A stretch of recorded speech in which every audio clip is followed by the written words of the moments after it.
Released this video about an hour ago. Benjamin Netanyahu released this video with a direct message to Iran about what is to come. I'm going to be sharing this with you so that way you can hear it for yourself. But in addition to that, he also has a message to the United States. Take a look at this. Hey, Western leaders, this is war. You need to accept the fact that there is a fight going on. You must end your enemies, he says. So enough with the diplomacy and all of this talk that's coming from the Biden administration. He's saying, Western leaders, this is war. Now, in addition to that, right now, this coming out, you can see that the Biden administration is fearing an Iranian attack. This coming out September the 30th, and I shared this with you yesterday, not only coming against Israel, but against the United States for what has unfolded, the information coming out in the last 24 hours that I shared you with. And right now, the United States is working with Israel on defenses, U.S. officials are saying. Now, take a look. Biden says that he will be speaking with the Israeli leader, Benjamin Netanyahu, vowing all-out war, which is what the concern is of, in the Middle East must be avoided at all costs. Now, take a look. Right now, we're hearing there is going to be an Iranian response, and that response to Israel will be a choice, we're hearing, between revenge and survival. If Iran goes into all-out war, we're hearing that they cannot sustain. So they're saying that this would be devastating for the nation.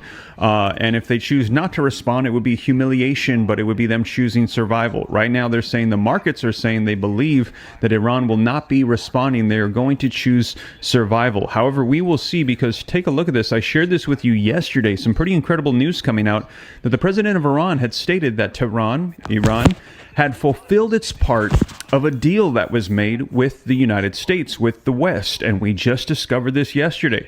They said they did not retaliate militarily against Israel's assassination of Hamas's political bureau chief Ismail Haniyeh. As you'll recall, he was assassinated. They said we did not respond, and in exchange for that, listen to this. The leaders of the United States and Europe, they said those countries, they lied to Iran when they promised them that a ceasefire in Lebanon and Gaza if Tehran did not strike Israel. Noted the Iranian leader. He is saying, I was lied to. I was told that if we did not retaliate, that there would be a ceasefire. We were waiting for that, and it was never fulfilled. And then we saw... Shalom. First and foremost, I want to give all praises and glory and honor as due to Yahweh, Ba'ashem, Yahweh Shai, Ba'ashem Rakakwadash. I'm going to give double honors to the apostles and elders of Great Millstone and rule well. Blessings and salutations to the hopeful elect.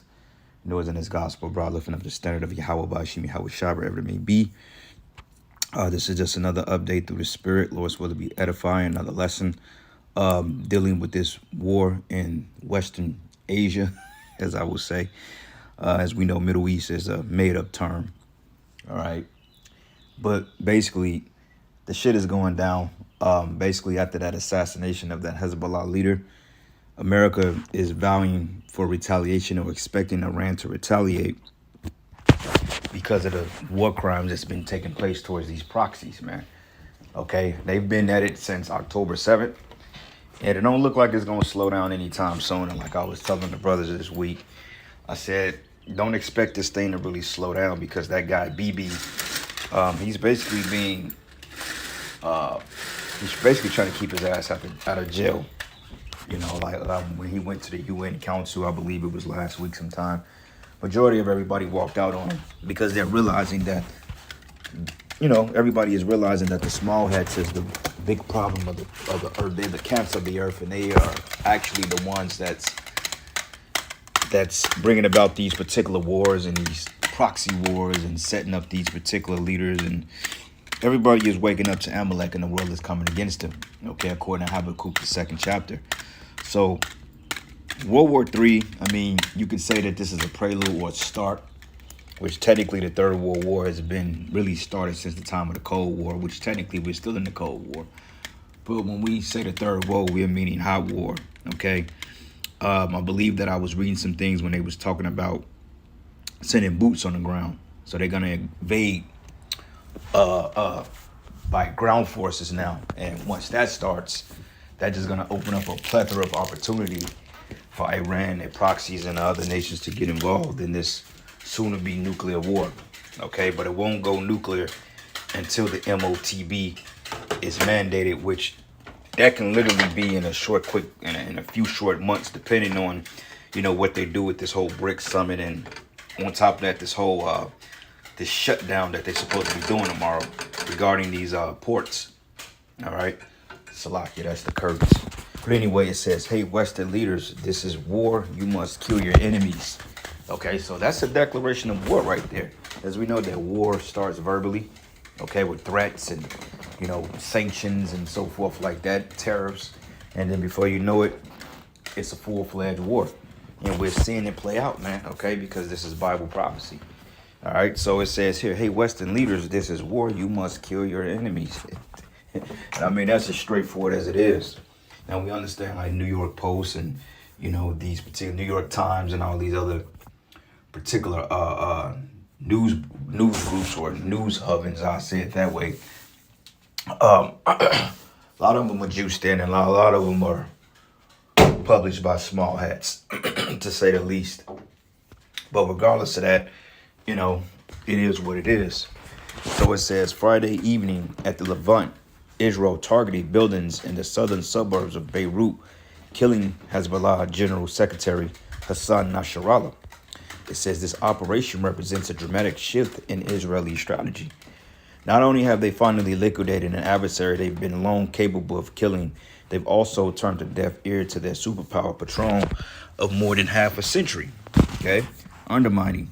But at this stage, heeding Washington's advice in war is like taking counsel from the angel of death. Just as the U.S. is no longer willing or able to win the wars it commits Americans to fight, the Joe Biden administration won't let U.S. allies win wars either, because, for one thing, America's telling Iran to not get involved in it. But wait a minute, how do you assassinate a proxy of a particular superpower and expect them not to retaliate, just based on word? And the reason why America doesn't want Iran to retaliate is because they know that if Iran really gets directly involved, that's going to bring in Russia. And like I keep saying, America do not want to go to war with Russia, okay?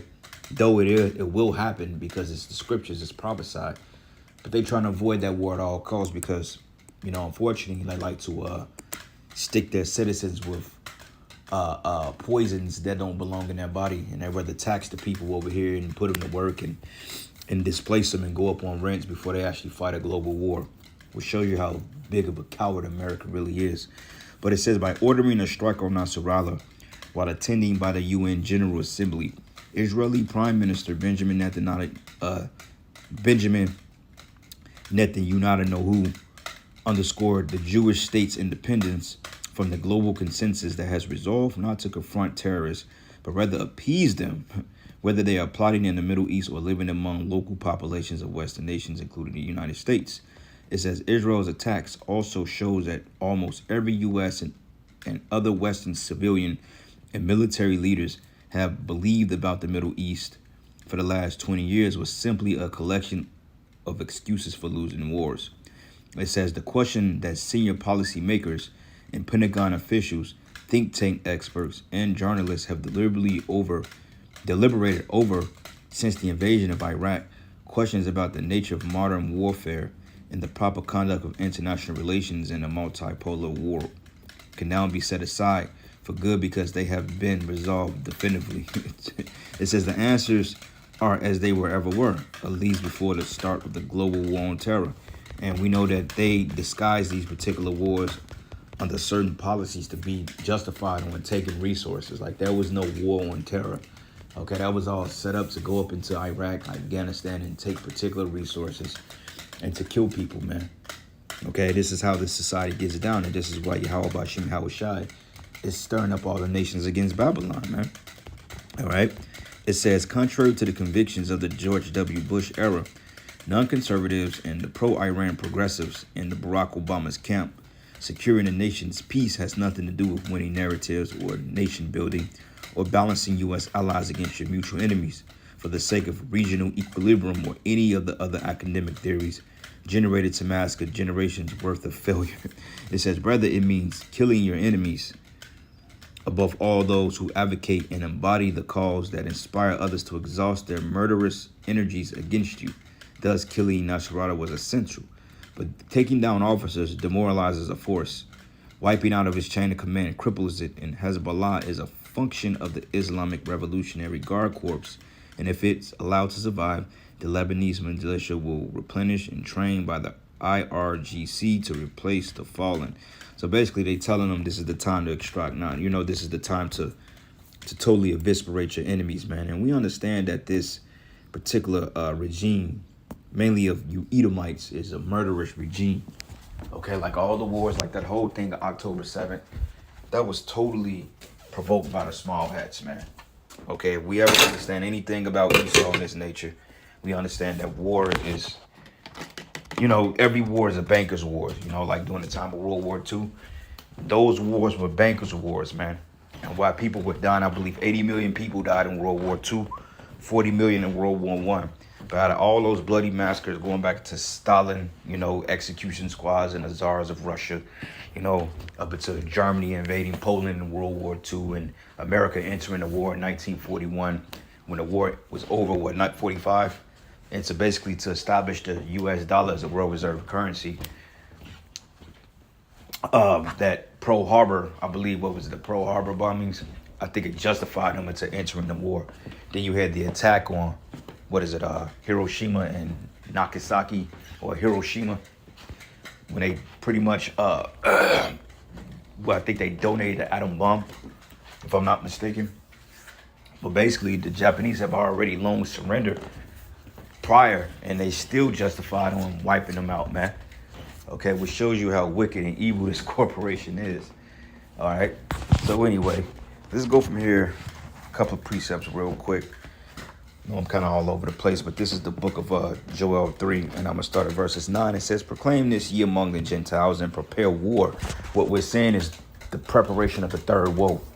Okay, by the time this system fully comes to a complete halt and they introduce the MOTB, all the places or all the chess pieces will be up into play. So therefore, when all hell breaks loose, they can just skate right into this World War III, man. Because like I said, I believe America deployed like 40 or 50,000 troops to the Middle East just on standby. But I believe I heard talks of them actually doing a ground invasion. So this is getting ready to turn up, man, okay? We're really this close into Yahweh Shai coming back into the end of this system. And it's very exciting, man. Okay, we're finally seeing the end of an empire. And you know what? Like the Lord said, though it tarry, it will come. Surely it shall come, and will not tarry. And right now, it's not really looking like it's tarrying as far as on a war scope or on the front of war, you know. But as far as the MOTB, that's the only thing that's really holding us up. It's the MOTB, but everything else is full steam ahead. But it says, proclaim you this among the Gentiles. It reads, prepare war. Wake up the mighty men. Let all the men of war draw near. Let them come up. So this is what you're hearing with the proxies, Hamas, Hezbollah, Israel. You got Iran. America is now sending threats. And on top of that, you got the whole Arab world that's getting ready to come against Esau. Okay, so the whole Arab world is getting ready to reunite against you devils. And that's basically 2nd Esdras 15. And it says, and beat your plowshares into swords and your pruning hooks into spears, and let the weak say, I am strong. So North Korea, South Korea is getting ready to mount up against you, Western devils. Everybody is coming against you. And the thing of it is, your own allies are even going to turn against you, man. Okay, because everybody is starting to realize that the wars were never justified in the first place. Okay, just to kill people and make trillions of dollars off people's misery. You know, just to continue to fund your wicked interests. This is a wicked system and it's going to be destroyed by fire. But it says, let the weak say I'm strong. But assemble yourselves and come, all ye heathen, and gather yourselves together round about. Thither cause thy mighty ones to come down, O Yahweh, and let the heathen be awakened and come up to the valley of Jehoshaphat. That word is Yahweh Shaphat, which is the Most High's judgment. Okay, so when you look at the map of the so-called Middle East, let me get it here. Let's do this. Map of so-called Middle East, which there's no such thing as Middle East. Okay, Western Asia, because Asia is like you got. This is where that war is going to take place here. Matter of fact, let's get a better map. Because this is the so-called Middle East. Okay, you got Iran, Iraq, Saudi Arabia. Okay, and you come here, to the left where the 9